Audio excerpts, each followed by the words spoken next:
अभी कुछ समय पहले हमारी एक वीडियो आई थी जिसमें हमने बताया था कि गांव अब रहने लायक नहीं रहे।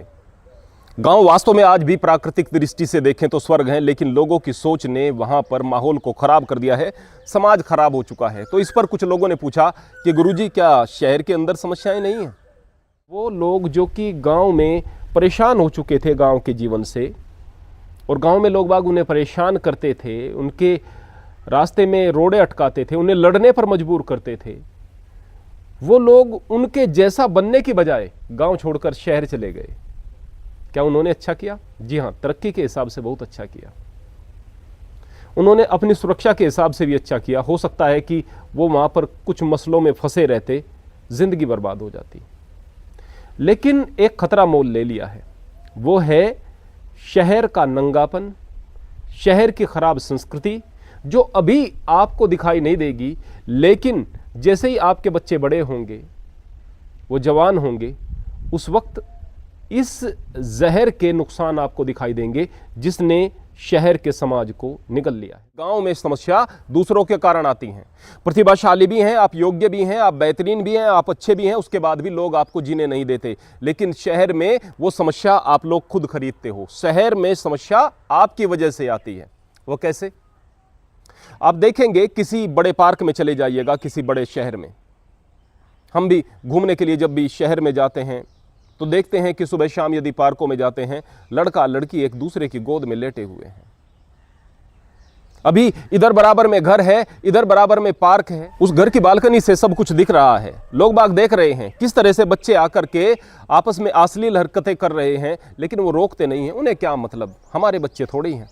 विशेष रूप से सुबह के समय भी, जबकि परमात्मा का नाम लोग लें, सुबह के समय जल्दी भी चले जाएं तो ज़्यादा आश्चर्य होता है। वहाँ पर कुछ निब्बा निब्बी उन्हें कहते हैं, आज की तारीख में लव बर्ड्स होते हैं, लड़के लड़कियाँ एक दूसरे की गोद में सर रख कर के लेटे हुए हैं, सपनों में खोए हुए।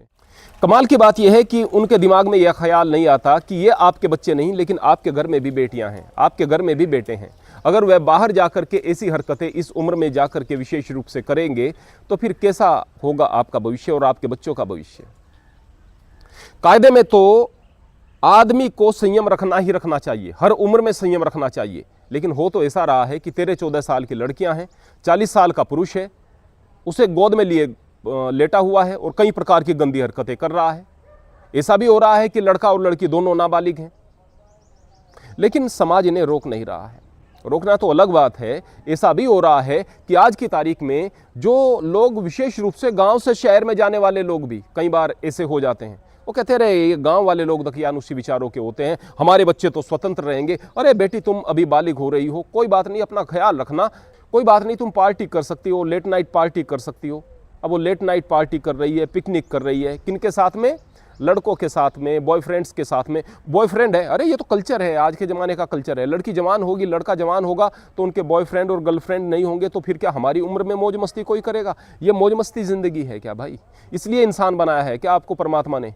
फिर तो पशु बना देता। हर वक्त करते रहते उसी काम को आप लोग। वास्तव में हमारे बच्चे बर्बाद हो जाते हैं, उनके अंदर जरा भी संस्कार शेष नहीं बचते जब वह इस तरह के कार्यों में लग जाते हैं। उन्हें मज़ा उसी चीज़ में दिखता है। माँ बाप की उनके सामने कुछ औकात नहीं होती। धर्म तो खैर उनके लिए कुछ खास रहता ही नहीं है। वो थोड़े थोड़े से वामपंथी विचारधारा के हो जाते हैं, थोड़े थोड़े से वो लिबरल हो जाते हैं।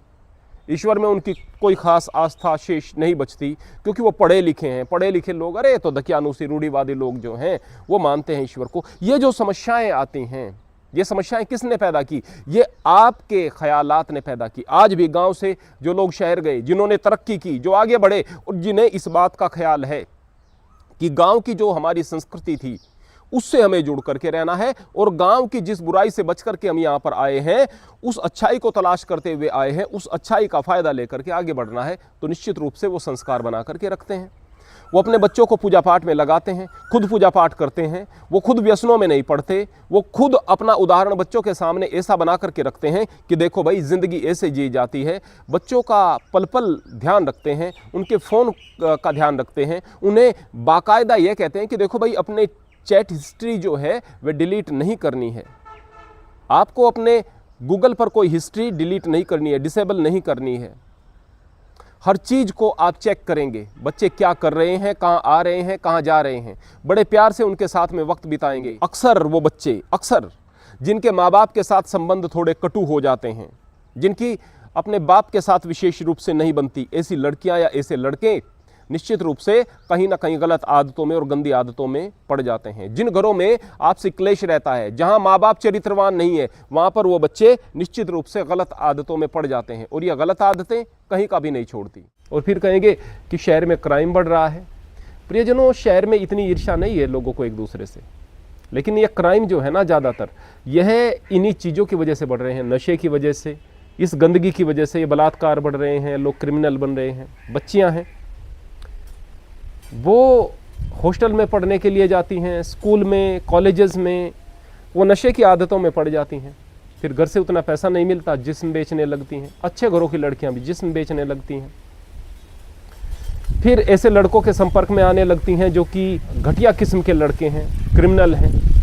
अब वो बच्चे उनका शोषण करते हैं, कहीं बलात्कार दिखाई देते हैं, कहीं हत्याएं दिखाई देती हैं, कई प्रकार के और झगड़े हो जाते हैं इन चीज़ों को लेकर के। इसी प्रकार लड़के बिगड़ना शुरू होते हैं। पहले तो छोटे मोटे नशे करने के लिए उन्हें पैसे की ज़रूरत थी, उसके लिए वो छोटे मोटे क्राइम करने से नहीं हिचकते थे, फिर बड़े बड़े क्रिमिनल बन जाते हैं, क्राइम बहुत ज़्यादा हो जाता है, बच्चों का भविष्य ख़राब हो रहा है। बच्चे जो छोटे बच्चे हैं वो भी गंदी आदतों में पड़ रहे हैं। मुझे बड़ा आश्चर्य हुआ देख करके कि एक बड़ा नाम मैंने सुना था, स्ट्रेंजर थिंग्स, वो वेब सीरीज़ थी, बड़ा ही नाम उसका, बड़ी हिट वेब सीरीज़। मैंने सोचा कि देखूं इसमें क्या है, मैंने देखना शुरू किया। वास्तव में वो काफ़ी रोमांचक सी थी, लेकिन आगे जाकर के मैंने देखा कि हमारे आसपास हमारे रिलेटिव्स के बच्चे भी, जो भाई बहन हैं, वो एक साथ देख रहे हैं और नॉर्मल है, नॉर्मलाइज हो गई ये चीज़ें।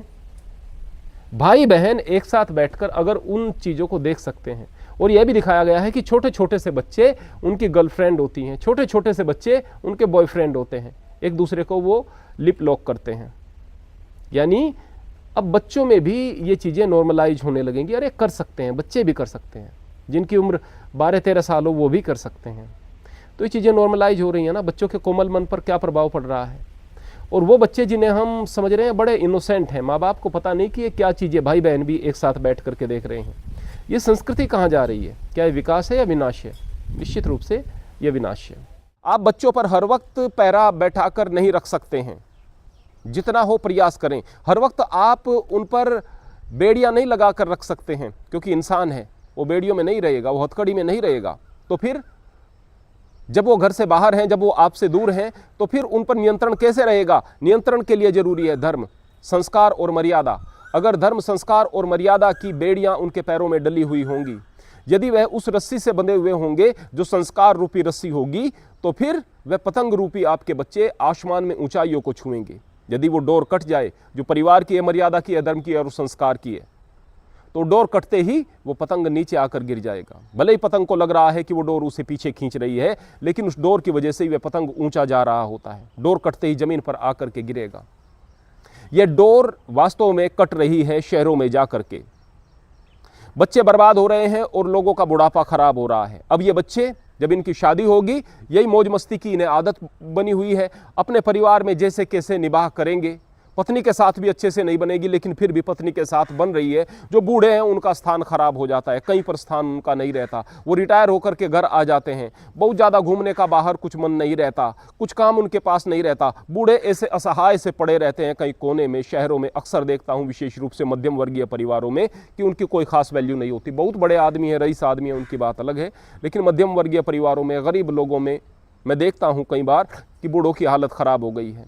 कारण क्या है? कारण यह है क्योंकि बुढ़ापे की तैयारी ही नहीं की थी, इस बात का ख्याल ही नहीं रहा था कि वास्तव में धर्म, संस्कार और मर्यादा भी जरूरी है। तरक्की के लिए शहर आए थे, या शहर में भी हम थे, तरक्की तो खूब कर ली, पैसा तो खूब कमा लिया, लेकिन संस्कार और मर्यादाएं छोड़ दी, तो भी जीवन में बर्बादी होगी ही होगी।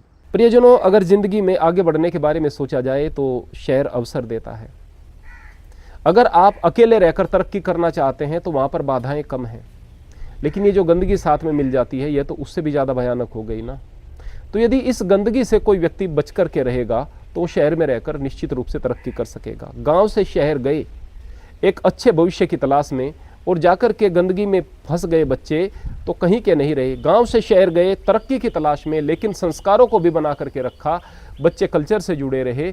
बच्चों को उचित मार्गदर्शन के साथ में मर्यादाओं में रहना भी आपने सिखाया तो वास्तव में वो आपके लिए बेहतर हो सकता है। एक और दोष होता है शहर का, जो कि वास्तव में पूरा होना मुश्किल है, वह है वातावरण का दूषित होना, पर्यावरण का खराब होना। बहुत सारे वाहन बढ़ रहे हैं, बहुत सारे फैक्ट्रीज़ की वजह से, इंडस्ट्रियल एरिया में तो विशेष रूप से यह बहुत बड़ी समस्या वहाँ की है। तो ये जो दो समस्याएं हैं, एक तो ये कि वातावरण की गंदगी और दूसरी वैचारिक गंदगी, उसने शहर को ख़राब किया है। वरना शहर बहुत अच्छी जगह है, तरक्की का स्थान है। इसलिए हम इस बात को समझें कि वास्तव में आज की तारीख में गांव का जीवन बड़ा दूभर हो गया है। समाज ने हालत ख़राब करके रख दी है। लोग अच्छे आदमी को रहने देना नहीं चाहते, जो कोई आगे तरक्की करना चाहता है उसको बढ़ने नहीं देना चाहते, उसके खिलाफ साजिशें होती हैं, उन पर केस लगाए जाते हैं। समाज में अनेक प्रकार की कुरीतियां आ चुकी हैं। इस बात को बेहतर तरीके से समझने के लिए मैं इंड स्क्रीन पर वह वीडियो लगा दूंगा, डिस्क्रिप्शन में लिंक भी दे दूंगा, उस वीडियो को जरूर देखें यदि आपने न देखी हो। निश्चित रूप से ऐसा हो चुका है, लेकिन यदि उन चीज़ों से बचते हुए आप शहर में आए हैं और शहर में आकर आप तरक्की कर रहे हैं, अच्छी बात है, लेकिन संस्कारों को मत खो देना। अगर आपने पहले तो पूरी छूट दे रखी थी बच्चे को, लेकिन जब बच्चा 18 साल का हुआ, 17 साल का, 16 साल का हुआ, आपके हाथ से निकलते हुए आपको वह दिखाई दिया, अब आप कठोर होना शुरू हो गए। यकीन मानिए अब आप में बहुत ज़्यादा दरार आ जाएगी आपके रिश्तों में, अब आप चीज़ों को ठीक नहीं कर पाओगे। मर्यादा को मत खो देना, बच्चों का ख्याल अच्छे से रखना। अगर रख पाए तो चीज़ें ठीक होंगी, नहीं रख पाए तो आप पहले से भी ज़्यादा बर्बाद अपने आप को महसूस करोगे। और मैं शहर में रहने वाले उन सभी लोगों से, यदि कोई उनमें से मेरी वीडियो देख रहा है, मैं यह कहना चाहूँगा कि यदि आप कहीं पर इस तरह से बच्चियों को देखें तो उन्हें टोके जा करके, ये क्या हो रहा है, क्यों हो रहा है, रिश्ते में कौन लगता है ये तुम्हारा। यदि आप लोग इस प्रकार के समाज को बनाओगे ना तो चीज़ें ठीक होंगी। हम लोग देख रहे थे, अपनी बालकनी से देख रहे थे, शहर में थे, बराबर में एक पार्क था, बच्चे आते हैं आपस में एक दूसरे के साथ इसी प्रकार की अश्लील हरकतें करते हैं। हम उनकी वीडियो भी बनाते हैं इसलिए कि यदि हम इन्हें कुछ कहें तो उल्टी बात हमारे सर न पड़ जाए। जा कर के उन बच्चों को रोकते हैं, बच्चे डर जाते हैं, भाग जाते हैं। ऐसा किस लिए हुआ? केवल रोकने का प्रयास किया, सभ्यता से। मारने की भी जरूरत नहीं पड़ती, सभ्यता से भी आप उन्हें रोकेंगे। हाँ, आप बड़े हैं, आप टाइट भी हो सकते हैं, आप उन्हें मार्गदर्शन दें सही प्रकार से, कोई दिक्कत नहीं, पर जरूरत भी नहीं पड़ेगी। ये जो बेरोक टोक वाला हिसाब किताब बन गया है, ये जो बच्चे निष्कंटक रूप से इस तरह के कार्यों को कर रहे हैं, वो इसलिए कर रहे हैं कि किसी को मतलब ही नहीं है कि ये क्या हो रहा है। इस स्थिति से बचो भाई, वरना भविष्य आपका भी बर्बाद होगा यदि आप शहर में रह रहे हैं और आप इस तरह से बेपरवाही का जीवन जी रहे हैं। हरि ओम, हरे कृष्ण।